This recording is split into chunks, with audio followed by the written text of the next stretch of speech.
নাই, সাথে সাথে আপনার রওজা থানের পাশে চলে এসেছি। ইয়া রাসূলুল্লাহ, ইয়া হাবিবাল্লাহ, বেয়াদবি মাফ করবেন গো নবী, আমি আর মদিনায় থাকতে চাই না, আমি আবার সুদূর সিরিয়ায় চলে যাব। কারণ যে মদিনায় আপনি নাই, আপনি নবী নাই, আমি বেলাল সেই মদিনায় থাকতে পারি না। কারণ আমি বেলাল যখন মদিনার অলি গলি দিয়ে হাঁটতে যাই, আমি যখন আপনাকে দেখতে না পাই, তখন আমি বেলাল আর কষ্ট সহ্য করতে পারি না, আমি বেলাল নিজেকে আর কন্ট্রোল করতে পারি না। এজন্য নবী বেয়াদবি মাফ করবেন, আমি আবার সুদূর সিরিয়ায় চলে যাব। হযরতে বেলাল সুদূর সিরিয়ায় চলে গেলেন। ঈমানের উপর থাকিয়া হযরতে বেলালের শাহাদাতের মরণ আল্লাহ তাআলা হযরতে বেলালকে ঈমানি মৃত্যু আল্লাহ তাআলা তাকে দান করছেন। এজন্য মুহতারাম হাজিরিন, ঈমান এটা অনেক দামি জিনিস। যেই বিষয়ে আলোচনা করতেছিলাম ঈমান নিয়ে। প্রকৃত ঈমানদার হওয়ার জন্য, খাঁটি মুমিন হওয়ার জন্য আমাদের মধ্যে 5টা সিফাত থাকার দরকার, 5টা গুণ থাকার দরকার। কিন্তু আলোচনার বাহিরে একটু আপনাদেরকে নবীর ভালোবাসাটা বোঝার জন্য বললাম। এর যুবক ভাই, নবীর ভালোবাসা কেমন ছিল সাহাবাই কেরামের মধ্যে জানুনি? সাহাবাই কেরামরা নবীকে কি পরিমাণ ভালোবাসতো। যুবক, তুমিও আজকে নবীর ভালোবাসো ঠিক, কিন্তু নবীর সুন্নত হিসাবে তোমার চেহারার মধ্যে নবীর সুন্নত দাঁড়ি নাই, ঠিক কিনা বলেন? যুবক, তুমি নবীর আদর্শ, তুমিও নবীর উম্মত দাবি করো, কিন্তু তুমি নবীর উম্মত দাবি করিয়া তুমি নবীর সুন্নত গুলা ছেড়ে দাও। নবীর সুন্নতের মধ্যে সবচেয়ে বড় সুন্নত হচ্ছে, কোন ব্যক্তি যদি, আমার কোন উম্মত যদি দাড়ির মধ্যে হাত দেয়, দাড়ির মধ্যে খুল লাগায়, ওই উম্মত আমার উম্মতের কাতারের মধ্যে শামিল থাকবে না।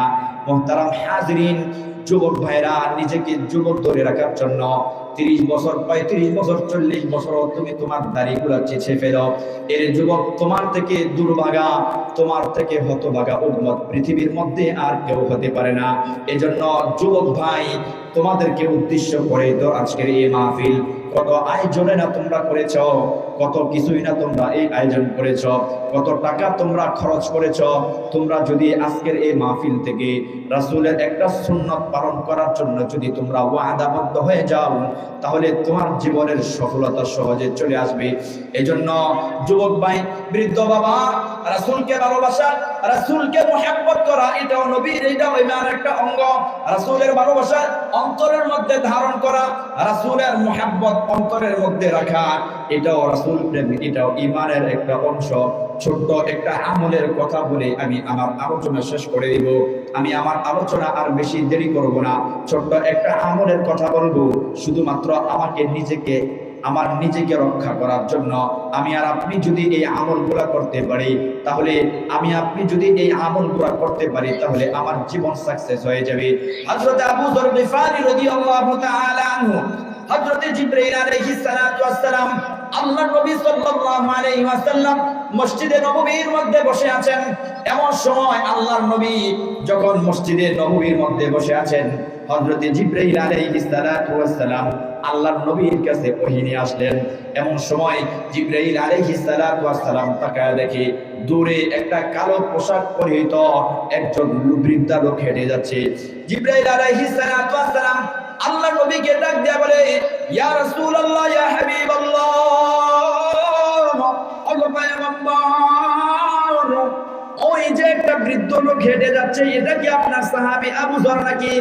আল্লাহর রাসূল ডাক দিয়ে বলে, জিবরাইল আল্লাহর রাসূল ডাক দিয়ে বলে, হ্যাঁ জিবরাইল, এটা আমার আবু যর। আল্লাহর রাসূল আশ্চর্য হয়ে গেলেন, কি রে ভাই জিবরাইল, তুমি আমার আবু যরকে কিভাবে চিনো রে জিবরাইল?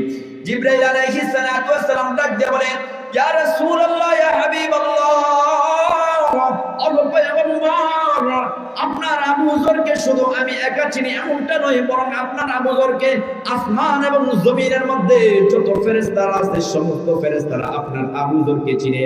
আল্লাহর নবী আরো আশ্চর্য হয়ে গেলেন। ও ভাই জিবরাইল, আমি একটু তোমার কাছ থেকে জানতে চাই, জিবরাইল তোমার কাছ থেকে আমি একটু জানতে চাই, আমার আবু যরের মধ্যে এমন কি আমল আছে যে আমলের কারণে আমার আল্লাহ আমার আবু যরের মর্যাদা, আমার আবু যরের সম্মান আল্লাহ এত পরিমাণ বৃদ্ধি করে দিয়েছেন।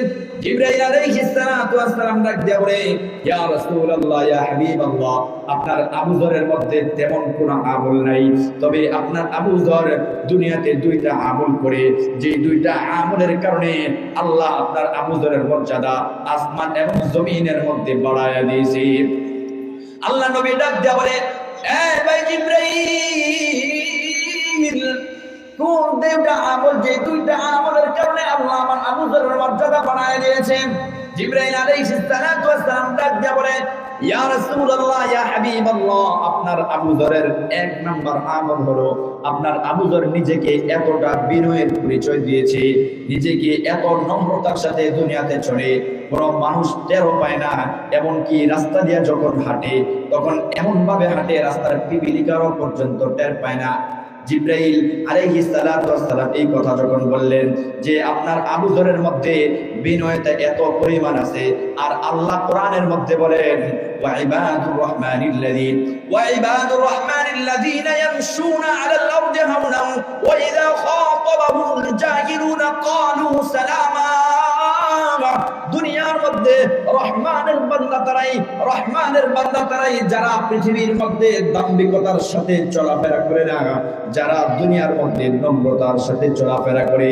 যুবক ভাই, বৃদ্ধ বাবারা, আজকে আমার আপনার সম্পদ আছে, আজকে আমার আপনার টাকা পয়সা আছে, অট্টালিকা আছে, এই জন্য আমার ক্ষমতার পাওয়ার বেশি আছে, এই জন্য আমরা দুনিয়াতে এমন ভাবে চলাফেরা করি যে মানুষকে কোনো গুরুত্বই আমরা দিতে চাই না।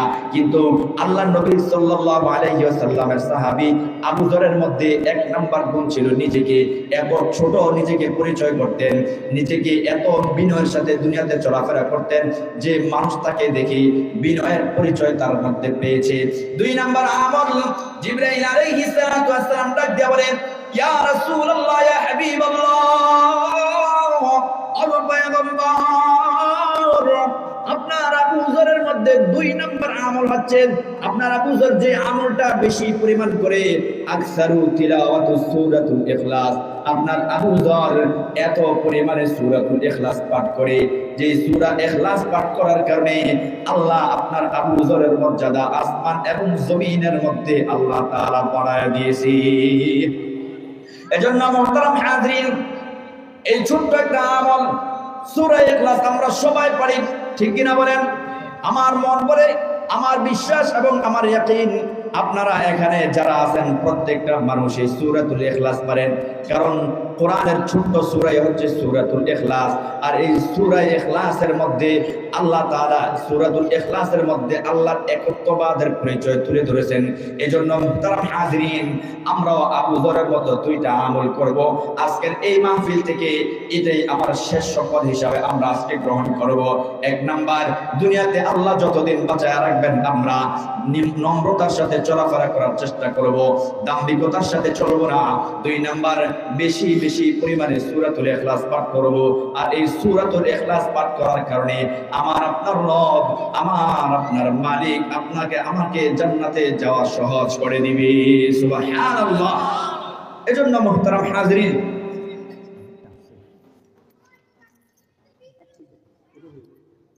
মুহতারাম হাজরিন, দীর্ঘ সময় যে আলোচনাগুলো করলাম, এই আলোচনা আমি আপনি যদি এগুলাকে মনে রেখে যে কোনো একটা কথা, এত আলোচনা থেকে একটা কথা তো আমাদের মনে আছে নাকি?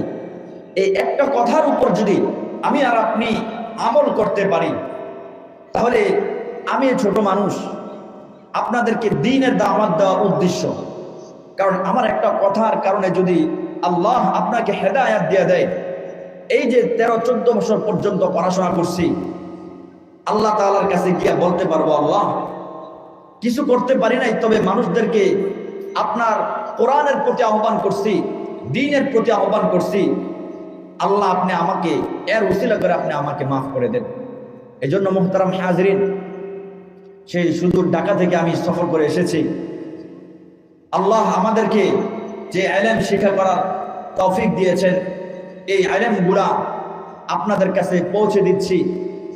আপনারা যদি এর থেকে ছোট্ট একটা কথার মাধ্যমে যদি আপনি আমল করতে পারেন, এটা আমার জন্য আমি মনে করি এটা আমার জন্য সফলতা।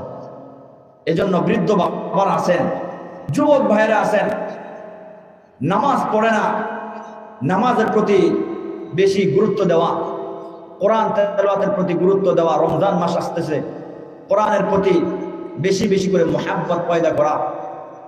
5টা বিষয় সম্পর্কে, মূল 5টা বিষয় আলোচনা করেছিলাম, বাকি 2টা বিষয় ছিল ভিন্ন বিষয়, কিন্তু মূল 5টা বিষয়। 1 নাম্বার হচ্ছে প্রকৃত মুমিন হওয়ার জন্য আল্লাহর নামের জিকির করা, আল্লাহর ভয়ে আল্লাহর নামের জিকির করা। 2 নাম্বার কোরআনের তেলাওয়াত করা। 3 নাম্বার আল্লাহ তাআলার উপর ভরসা করা। 4 নাম্বার নামাজ পড়া। 5 নাম্বার একটা কি বলে, আল্লাযীনা ইউকিমুনাস সালাহ ওয়া মিম্মা রাযাকনাহুম ইউনফিকুন, আল্লাহর রাস্তায় খরচ করা। যাদেরকে আল্লাহ তৌফিক দিয়েছে, আমরা আমাদের নিজেদের তৌফিক মোতাবেক, নিজেদের সামর্থ্য অনুযায়ী যখন যতটুকু পারি আল্লাহর রাস্তায় খরচ করা। ইনশাআল্লাহ আমরা এই বিষয়গুলো মেনে চলার চেষ্টা করব তো ইনশাআল্লাহ। সবাই বলি ইনশাআল্লাহ। আল্লাহ আপনি সবাইকে কবুল করেন, বলেন আমিন। সবাইকে আল্লাহ আপনি কবুল করেন। আরো জোরে বলেন আমিন, আরো জোরে বলেন আমিন। আল্লাহ এই মানুষগুলা এত পর্যন্ত কোরআনের আলোচনা শুনছে, আরো শুনবে। আল্লাহ যতটুকু আলোচনা হবে শেষ পর্যন্ত সবগুলো আলোচনা কবুল করেন এবং আমল করার তৌফিক দান করেন। সকলে বলি আমিন। আপনাদের আজকের প্রধান মেহমান, সারা বাংলার আলোড়ন সৃষ্টিকারী বক্তা এবং আমাদেরও খুব পরিচিত একজন মুখ, মাওলানা খবির ইসলাম লাবিব হুজুর আপনাদের এখানে চলে আসছেন। অল্প সময়ের মধ্যে স্টেজে চলে আসবেন। আসলে অনেক দূর থেকে আসছি তো আমি একটু ক্লান্ত হয়ে গেছি। আপনারা আমার কোনো কথার কারণে যদি আপনারা কষ্ট পেয়ে থাকেন, ভাই আমি মানুষ, ভুল হতেই পারে। ভুলগুলো ক্ষমাসুন্দর দৃষ্টিতে দেখবেন এবং আমাদের জন্য একটু দোয়া করবেন, বেশি না।